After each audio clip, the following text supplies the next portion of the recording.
we are going to talk a little bit about, not a little bit, but a little big times about the visa bulletin.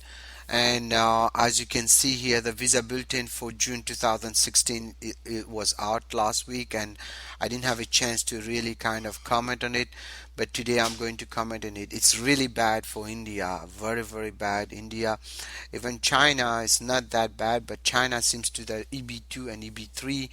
We're going to talk mostly about employment base here. And as you can see, China is kind of similar for EB2 and EB3.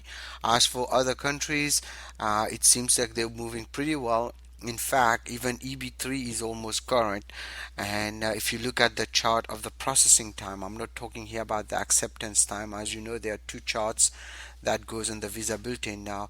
And again, I'm talking about the visa bulletin June 2016, where we were expecting at least a movement forward for India. But guess what? To our surprise, it went a big retrogression.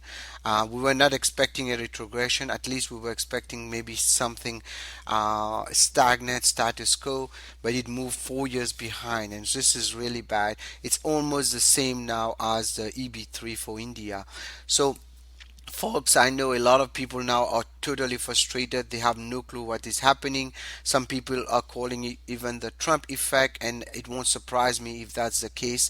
And of course, the acceptance dates has pretty much stayed the same, July 2009. That means you can still file if you are in that category. But at the end of the day, people who were hoping to get their green card this month or next month are going to be left behind. So now for those who think that their dates are current right now and there are some documents missing, make sure that you are supplying all the documents ASAP, hoping that your green card will be issued before the dates retrogress. I repeat that, before the dates retrogress. If you have a chance to, you are in the game, make sure that the RFE or anything that they are requesting, you supply it, including your medical reports. You have another 3 weeks if you are within the 2008 group. Bottom line here, what are we expecting? We don't know anymore. To be honest, it's really hard to predict because it's moving back. When it moves back, two things happens when it moves back. One, we see oftentimes when it moves back for a couple of months, we see suddenly a move forward. The other thing is, just because it's an election year, things are going really not according to plans right now, and we might be expecting, unfortunately, a backward movement for a while until the next fiscal year, which is October 1st. So it moved actually to the fiscal year 2004, which is really bad. It's not been like that on EB2 for years now. We are talking about, I've never seen it for almost 7 years, I think. And it's really frustrating, but we need to keep on the fight and hope that, because you never know with those visa built-in, you might see a jump next month.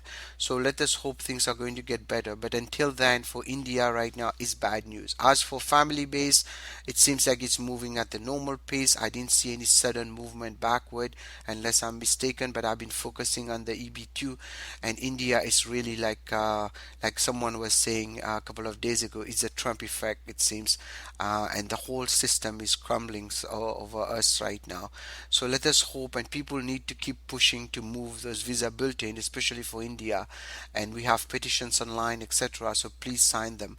And ultimately, we hope that we will see a movement before the new fiscal year of this year, which is the next fiscal year 2017, starting on October 1st. But until then, it's backward. And for those who have a chance to make it this month, just go ahead, don't waste your time. I wish you all best of luck. This is again a video from attorney Sharp Riley from Newark, California, dealing in immigration law and debt settlement.